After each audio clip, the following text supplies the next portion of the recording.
Friends, આપણે અત્યાર સુધી શું જોઈ રહ્યા હતા કે મૂલ્યાંકન બીજું. હવે જોઈએ તેમાં બી કે નીચેના પ્રશ્નોના જવાબ આપો. ગમે તે બે, પરંતુ આપણે અત્યારે ત્રણેય આપવાના છે. હવે આપણે માર્ક્સ કેટલા આપ્યા છે તો કે 4. હવે જોઈએ આપણે પેલું કે 6xy + x નો વર્ગ - 4x + 8 માંથી શું બાદ કરતા 2x + 5x - 8xy + 5 બાકી.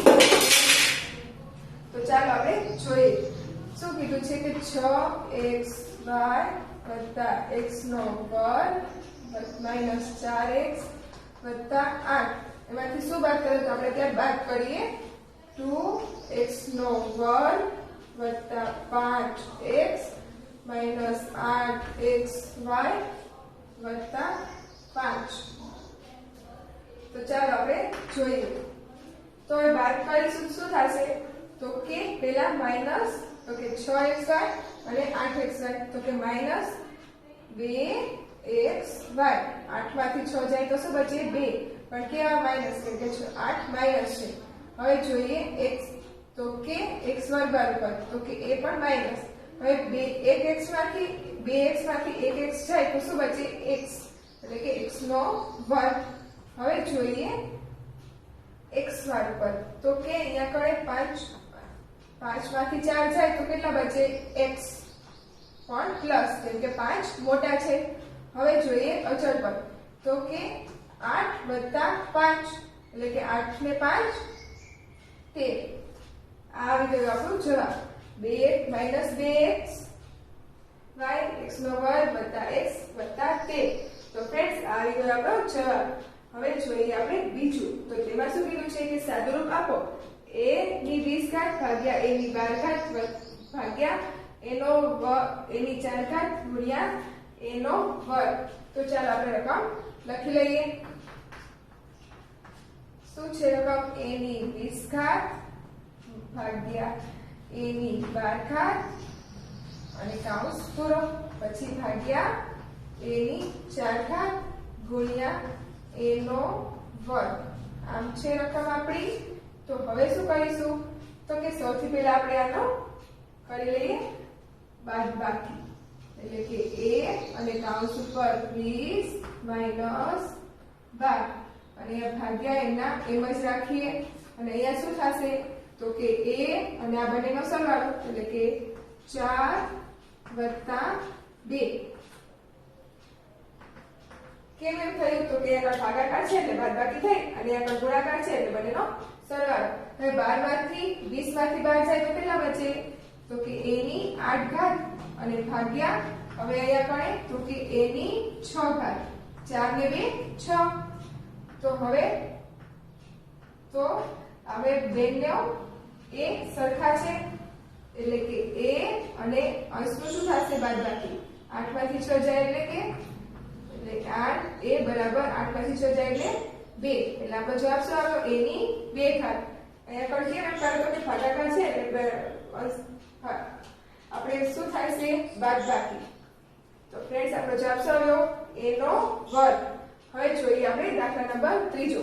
તેમાં શું કીધું છે 88 સેમી પરિઘવાળા વર્તુળનું ક્ષેત્રફળ શોધો. શું કરવાનું છે આપણે 88 સેમી પરિઘવાળો કીધું છે કે વર્તુળ આપ્યું છે એનું આપણે શું શોધવાનું છે તો કે ક્ષેત્રફળ. તો ચાલો આપણે શોધી લઈએ. તો શું કરીશું તો કે આપણે વર્તુળ નો પરિઘ આપણું સૂત્ર શું હતું ફ્રેન્ડ્સ તો કે સૂત્ર હતું આપણું 2πr. આમ સૂત્ર હતું. હવે વર્તુળનો પરિઘ આપણને શું આપ્યો છે 88 × 2 × 22/7. હવે r તો r તો આપણે શોધવાનો છે. તો હવે શું થશે તો કે હવે છેદ ઉડતા હોય તો ઉડાડવાના. તો છેદ ઉડે છે કે તો ચાલો પહેલા જોઈ લઈએ. હવે છેદ ઉડાડવા માટે શું કરવાનું તો કે આર્યુ એ બરાબરમાં છે એટલે આ અહીંયા ગુણાઈ જાય એટલે કે 88 × 7 અને આ શું હોય જશે તેના છેદમાં એટલે કે 2 × 22 બરાબર 8. એટલે શું થશે તો કે r બરાબર હવે 22 ચોક 88 2 દુ 4 હવે 7 દુ 14 એટલે કે 14 આપણને શું મળ્યો તો કે 14 આપણને મળ્યો r કેટલા મળ્યો છે r 14 તો હવે શું કરવાનું તો કે વર્તુળનું ક્ષેત્રફળ શું સૂત્ર છે આપણે વર્તુળનું ક્ષેત્રફળનું તો કે યસ પાઈ r નો સ્ક્વેર હવે પાઈ એટલે કે 22 ના છેદમાં 7 અને r એટલે કે 14 નો ગુણ્યા 14 એટલે કે 14 નો વર્ગ 7 દુ 14 આપણી પાસે શું બચ્યા 22 ગુણ્યા 4 22 ગુણ્યા 2 ગુણ્યા 14 હવે ત્રણેયનો શું કરવાનો ગુણાકાર હવે તો 22 એમના એમ જ રાખીએ અને ગુણ્યા 14 દુ 28 હવે આ બંનેનો કરવાનો ગુણાકાર આ બંનેનો ગુણાકાર કરીએ તો શું આવશે તો ચાલો જોઈ લઈએ 28 ગુણ્યા 22 બે રકમની 0 8 દુ અથવા 2 અઠા 16 2 દુ 4 ને 1 5 8 દુ 16 2 દુ 4 ને 1 5 6 6 ને 5 11 અને 6 શું આવ્યો 616 આ આપણને મળી ગયું વર્તુળનું ક્ષેત્રફળ 616 સેમી સ્ક્વેર મળી ગયું તો હવે આપણે જોઈએ દાખલા નંબર આગળ હવે કીધું છે કે 5 નીચેના પ્રશ્નોના જવાબ આપો તો હવે આપણે જોઈએ આગળ તો કીધું છે ગમે તે 3 પરંતુ આપણે કેટલા કરવાના છે અત્યારે બધા દાખલાઓ કરવાના છે તો આપણે કેટલા માર્ક્સ કીધા છે 12 માર્ક્સ કીધા છે તો આપણે દાખલા નંબર પહેલો આપણે જોઈ લઈએ તો દાખલા નંબર પહેલો છે આપણો કે ત્રિકોણ XYZ રચો જેમાં YZ બરાબર 6.5 સેમી માપખૂણો Y બરાબર 30 અંશ અને માપખૂણો Z બરાબર 110 અંશ હોય તો ચાલો આપણે એક એવો ત્રિકોણ રચી લઈએ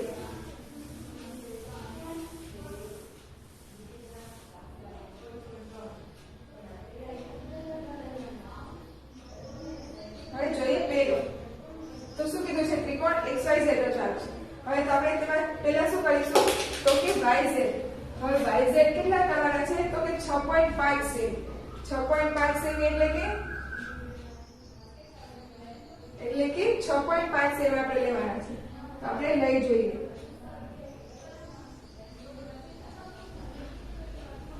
આ થઈ ગયું 6.5 સેમી કયું તો કે Y અને Z હવે તો કે y લ્યો એ કેટલો લેવાનો છે આપણે 30 અંશનો તો ચલો આપણે y લ્યો એ 30 અંશનો લઈ લઈએ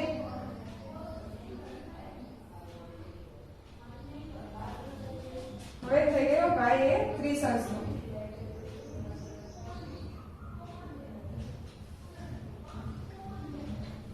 આ થઈ ગયો કેટલા તો કે 30 અંશનો હવે z કેટલો કીધો છે આપણે 110 અંશનો તો ચાલો આપણે એક y નો કેટલો લેવાનો છે 10 110 અંશનો તો આમ થશે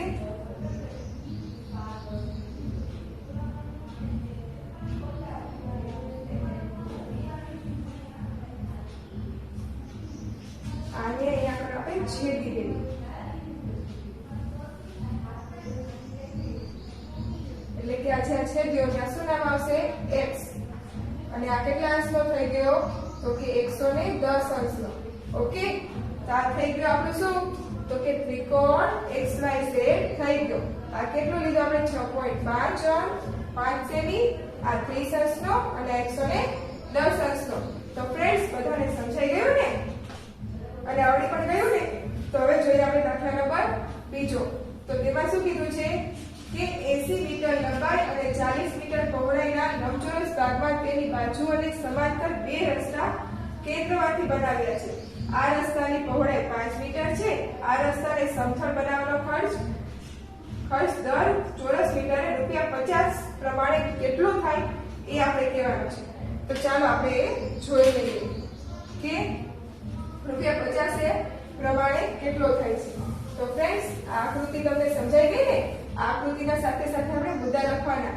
તો શું આપણે પહેલો મુદ્દો આવે તો કે રેખા XY દોરી ખૂણો 30 અંશનો લીધો અને y એ આપણે કર્યો 110 અંશનો હવે જોઈએ આપણે બીજું તો શું કીધું છે આપણને 80 મીટર લંબાઈ અને 40 મીટર પહોળાઈ લંબચોરસ બાજુના સમાંતર બે રસ્તા કેન્દ્રમાંથી બનાવ્યા છે. તો જુઓ આપણે આ કેવી રીતના થશે?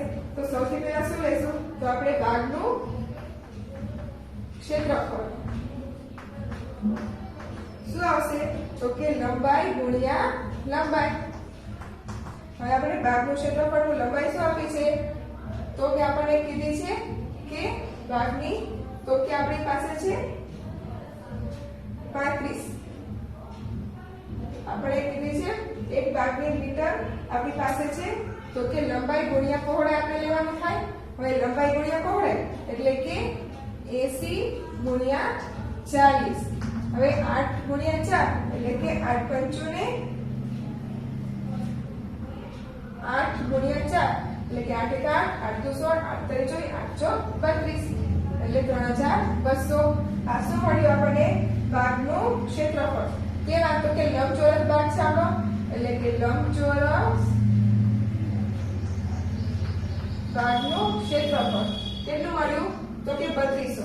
તો કે હવે શું કરવાનું?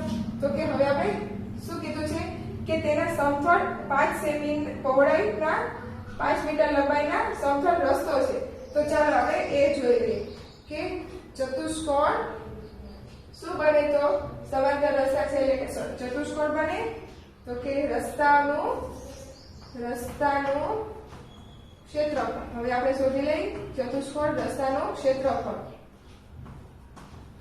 કેવી રીતના મળશે? તો કે આપણે ચતુષ્કોણ એબીસીડી થશે. આ હોય આ એમાં બરોબર વચ્ચેથી રસ્તા બને છે, એટલે કે આમ રસ્તો થાય છે, આમ રસ્તો, આમ અને આમ. એટલે કે આપણે આ એબીસીડી અને આમાં આપણે નામ આપ્યા છે એ મુજબના લઈશું. તો ચતુષ્કોણ એબીસીડી નું ક્ષેત્રફળ વત્તા શું કરવાનું થશે? તો કે વત્તા આપણે બીજો ચતુષ્કોણ કયો લીધો હતો? તો કે પી ચતુષ્કોણ PQRS નું ક્ષેત્રફળ. હવે શું કરવાનું? તો કે માઈનસ આપણને ભાગનું ક્ષેત્રફળ શું મળ્યું? તો કે a એટલે કે ચતુષ્કોણ WXYZ નું ક્ષેત્રફળ. હવે ABCD નું ક્ષેત્રફળ એટલે શું થશે? તો કે આપણને કેટલું ક્ષેત્રફળ આપ્યું છે કે 80 એટલે કે 80 ગુણ્યા 5. આ શું મળ્યું આપણને? ચતુષ્કોણ ABCD નું ક્ષેત્રફળ. હવે વત્તા, તો કે વત્તા આપણને મળશે કે PQRS એટલે કેટલા છે આપણી પાસે? તો કે 40 મીટર પહોળો એટલે કે 40 ગુણ્યા 5 અને માઈનસ શું કરવા થશે? તો કે W એટલે કે આપણે રસ્તા કેટલા મીટર પહોળા? તો કે 5 મીટર એટલે કે 5 ગુણ્યા 5. હવે શું કરવાનું? તો કે હવે આપણો ગુણાકાર. હવે 8 પંચું 40 એટલે કે 400 વત્તા 4 પંચાને 20 અથવા 5 ચોક 20 એટલે કે 200 અને માઈનસ 5 25 એટલે કે 600 માઈનસ 25 એટલે કેટલા થાય? 575 થાય ને? શું કર્યું પેલા? આ બંનેનો સરવાળો એમાંથી 25 બાદ કર્યા એટલે 600 માઈનસ 25 એટલે કે 575. તો હવે શું કરવાનું કે 1 મીટર રસ્તાનો ખર્ચ, તો કે 1 ચોરસ મીટર નો ખર્ચ કેટલો થાય છે? 1 ચોરસ મીટર નો ખર્ચ થાય છે 50 રૂપિયા. તો 575 નો મીટર નો ખર્ચ કેટલો થાય? તો કે 575 ગુણ્યા 50. હવે 575 ગુણ્યા 50 કરીએ તો ચાલો જોઈએ. 575 ગુણ્યા 5 કરીએ 55 25 5 35 35 36 37 55 25 26 28 એટલે કે 28,750 રૂપિયા. આ શું થશે? તો કે આપણે ભાગને ખર્ચ સમથળ કરવાનો ખર્ચ કેટલો થશે? 28,750. તો ફ્રેન્ડ્સ આ દાખલો થઈ ગયો. આપણો જવાબ શું આવ્યો? 28,750. હવે જોઈએ આપણે દાખલા નંબર 3. તો તો તેમાં શું કીધું છે આપણને કે x² + xy - 2 ના અને 3xy + 7 ના સરવાળામાંથી 9 + xy - x1 અને x² + 1 નો સરવાળો બાદ કરો. તો શું કરવાનું છે આપણે? તો કે બંનેનો સરવાળો કરી બે પદ જે આપ્યા છે બંનેનો સરવાળો કરી બંને વચ્ચે બાદબાકી કરવાની છે. તો ચાલો આપણે કરી લઈએ. શું આપણને રકમ આપી છે? તો કે રકમ આપણને આપી છે કે x² + xy - 2 વત્તા શું કરવાનું છે 3xy + 7 અને ઓર એટલે કે અને બીજું કયું આપ્યું છે? તો કે 9 + xy - x² + x² + 1 આમ આપ્યું છે. તો પહેલા આનો સરવાળો કરી લઈએ પછી આનો સરવાળો કરીએ. પછી બંનેની સરવાળામાં જે જવાબ આવે એમાંથી બંનેનો બાદબાકી કરી લઈએ. તો આનો શું જવાબ આવશે? તો x² તો બીજે ક્યાંય છે ને x² એમનો એમ જ છે અને વત્તા 3 ને 1 4xy. હવે મોટાની નિશાની 7 ને 2 7 માંથી 2 જાય તો શું બચે 5. હવે આનો તો થઈ ગયું. હવે આનું શું થાય છે? તો કે ચાલો જોઈ લઈએ. 9 અને xy તો ક્યાંય છે નહીં તો xy એમના એમ જ છે. હવે આ એક x² અને આ x² બંને એક પ્લસ છે અને એક માઈનસ છે તો બંને ઉડી જશે. તો શું બચશે આપણી પાસે? વત્તા 9 ને 1 10. આપણી પાસે આ પડ્યું. હવે આ બંને શું કરવાનું? બંનેનું બાદબાકી. એટલે શું થશે? તો કે x² + 4x + 5 અને માઈનસ xy અને આની પણ નિશાની બદલાઈ જશે એટલે -10. એટલે હવે શું થશે? તો કે x² તો x² વાળું પદ કઈ નથી એટલે કે x² એમનો એમ જ છે અને પછી x વાળું પદ તો x વાળું પદ પણ નથી એટલે વત્તા 4x એમના એમ જ -xy તો એ પણ નથી તો એક પણ એમનો. હવે જોઈએ આ તો કે 5 માંથી 10 માંથી 5 જાય તો 5 પણ કેવા માઈનસ. હવે શું જવાબ આવે આપણો? x² + 4x - xy - 5. તો ફ્રેન્ડ્સ આવી ગયો આપણો જવાબ. તો બધાને સમજાઈ ગયું ને? તો ચાલો હવે જોઈ લઈએ હવે દાખલા નંબર 4. તો તેમાં શું કીધું છે? એક રકમનું 12% વ્યાજના દરે 3 વર્ષનું વ્યાજ 1800 થાય છે તો તે રકમ શોધો. હવે આમાં તો તમને બધાને સમજાઈ ગયું હશે કે આમાં આપણે શું કરવાનું છે? તો આપણું ઓલું સૂત્ર શું હતું I વાળું? તો કે I બરાબર PRP છેદમાં 100 આવું હતું ને આપણું સૂત્ર. તો હવે I તો I આપણને આપ્યો છે કેટલો? તો કે 1800. હવે P તો P આપણને આપ્યો છે કેટલો? તો કે P નથી આપ્યો આપણને તો P આપણે શોધવાનો છે એટલે P એમના એમ જ રાખીએ અને ગુણ્યા R તો R આપણને આપ્યા છે કેટલું? તો કે 12 અને ગુણ્યા T તો T આપણને કીધું છે કેટલું? તો કે 3 વર્ષ એટલે કે 3 અને છેદમાં 100. હવે શું કરીશું? તો કે આ 100 છે એને આપણે ગુણી જશું એટલે કે 1800 ગુણ્યા 100 બરાબર P ગુણ્યા 12 ગુણ્યા 3 આવી રીતના થશે. તો હવે P શોધવા હોય તો શું કરવું પડે? તો P બરાબર 1800 ગુણ્યા 100 છેદમાં 12 ગુણ્યા 3. હવે જુઓ આપણને શું થયું? તો કે 12 ને 3 ને બધું મળી ગયું. હવે આપણે કરવું હોય તો હવે 6 દુ 12 અને 6 તરીને 18 એટલે કે 300. હવે 3 ઉડે તો કે 3 ગુણ્યા 100. હવે 2 વડે કરીએ એટલે 2 50 50 દુ 100 તો આપણી પાસે P શું આવ્યો? તો કે 100 ગુણ્યા 50 એટલે કે P બરાબર 5000.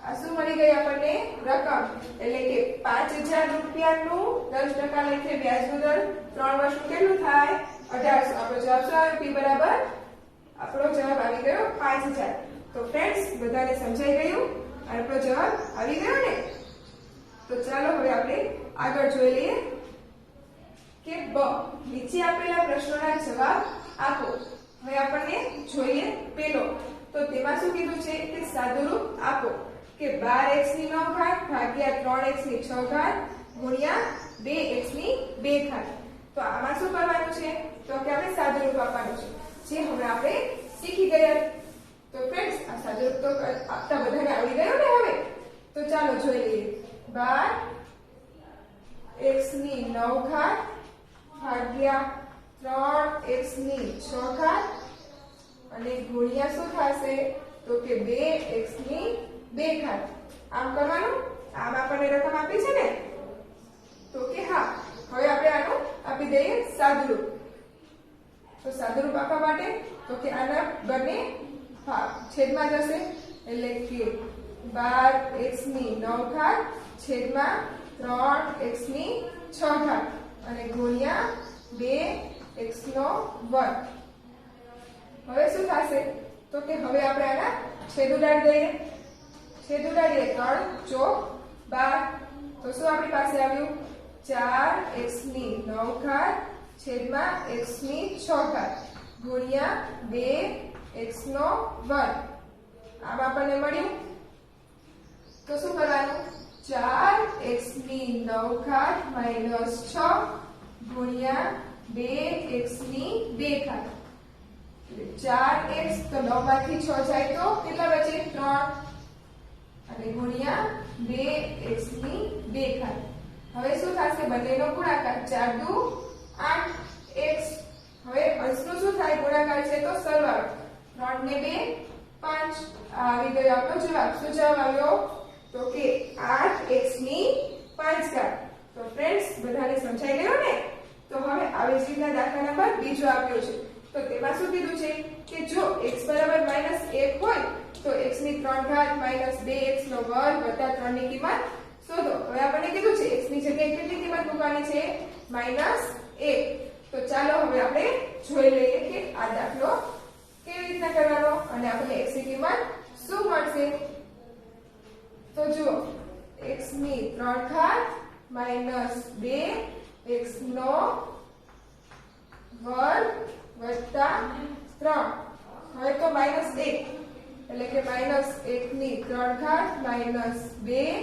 અને -1 નો વર્ગ વત્તા 3 આમ થયું હવે 3 ઘન એટલે કે -1 જ આવે અને -1 નો વર્ગ એટલે કે 1 અને 1 વડે 2 વડે ગુણીએ એટલે કે 2 વત્તા 3 એના એમ જ તે હવે 2 ને આ બંનેનો કરીએ એટલે કે -3 વત્તા 3 હવે માઈનસ માઈનસ ઉડી જાય એટલે શું જવાબ આવે તો કે 0 આપણો જવાબ શું આવે છે 0 તો ફ્રેન્ડ્સ બધાને સમજાઈ ગયું તો હવે જોઈએ આપણે દાખલા નંબર 3 તો ફ્રેન્ડ્સ તેમાં જોઈએ કે એક સમાંતર બાજુ ચતુષ્કોણ ABCD માં BM લંબ CD અને BN લંબ AD છે AD બરાબર 4 સેમી અને CD બરાબર 6 સેમી છે જો વેધ BM બરાબર 3 સેમી હોય તો વેધ BN શોધો તો ચાલો આપણે જોઈ લઈએ શું આપણે શોધવાનું છે તો કે વેધ BN તો સૌથી પહેલા આપણે આની આકૃતિ દોરી લઈએ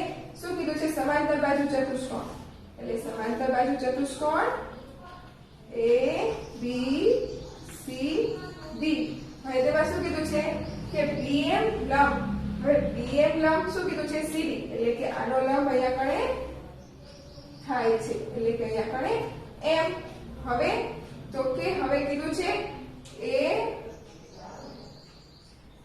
છે કે CD માં થયો હવે BM લંબ થાય છે AD માં એટલે કે આનો લંબ થાય છે અહીંયા પણ અહીંયા શું નામ આપવાનું છે M તો ફ્રેન્ડ્સ હવે શું કીધું છે AD નું માપ આપણને આપ્યું છે AD નું માપ કેટલું આપ્યું છે 4 સેમી અને CD તો કે CD નું માપ આપ્યું છે કેટલું 6 સેમી તો આપણને BM આનું માપ પણ આપ્યું છે 3 સેમી તો આપણે શું શોધવાનું છે આનું માપ શોધવાનું છે તો શું કરવાનું તો ફ્રેન્ડ્સ આમાં આપણે કરીશું કે સમાંતર બાજુ ચતુષ્કોણનું ક્ષેત્રફળ. સમાંતર બાજુ ચતુષ્કોણનું ક્ષેત્રફળ શું હતું? તો કે સમાંતર બાજુ ચતુષ્કોણ ક્ષેત્રફળ એટલે કે લંબાઈ ગુણ્યા ઊંચાઈ ગુણ્યા પછી શું થશે? વળી પાછું બે ચોરસ ત્રિકોણ થશે ને, એક આ અને એક આ, એટલે કે પહોળાઈ ગુણ્યા ઊંચાઈ. હવે પહોળાઈ, હવે આ છે બી, તો એ કયો લેવાનો? તો કે એડી, એટલે કે આપણી આ. હવે એડી, હવે ગુણ્યા ઊંચાઈ, તો ઊંચાઈ કે લેવાની છે આપણી? તો કે આ બીએન, આપણો બેઝ લેવાનો બીએન. વળી પાછું ગુણ્યા, તો આમાં શું લેવાનું? સીડી. અને ફરી પછી અહીંયા પડે, તો કે અહીંયા ફરી લેવાનું આપણે, તો કે આવે, એટલે કે ગુણ્યા બીએમ. આમ થશે. તો આપણને આમાં જે કિંમત આપી છે એ મૂકી દઈએ. એડી ની કિંમત શું આપી છે? તો કે 4. બીએન તો એ આપણે શોધવાનું છે, એટલે એ એમ રાખીએ બરાબર ના બરાબર એમ નામ, અને સીડી તો 6 અને ગુણ્યા બીએમ, બીએમ એટલે કે 3. હવે તો કે હવે આનો ગુણાકાર કરી લઈએ, એટલે કે 4 ગુણ્યા બીએન, તો 6 × 6 = 18. તો હવે શું થશે? બીએન બરાબર 18/4, એટલે કે બીએન બરાબર 4 × 4 = 8, 4 × 12 = 16. એટલે કે તો બીએન શું આવશે આપણો? તો કે બીએન આપણો આવશે, બીએન આપણો આવી ગયો તો કે 4.5. કેમ કે બંનેનો ભાગાકાર કરીએ તો કે 18 અને 4, એટલે કે 4 × 4 = 8, 4 × 12 = 16. તો શું થયું? 2 બચ્યા. તો ઉપરથી શું કરવું પડે? આપણે 0 ઉતારવો પડે, તો અહીંયા પોઈન્ટ મૂકવો પડે. 4 × 5 = 20, એટલે કે 4.20 આવી ગયો આપણો જવાબ. તો ફ્રેન્ડ્સ સમજાઈ ગયું ને બધાને? તો ચાલો હવે આપણે અહીંયા પણ આપણે આ પ્રકરણ એટલે કે આપણે પૂર્ણ કરીએ છીએ. તો બધાને એક્ઝામ માટે best of luck. Okay, by.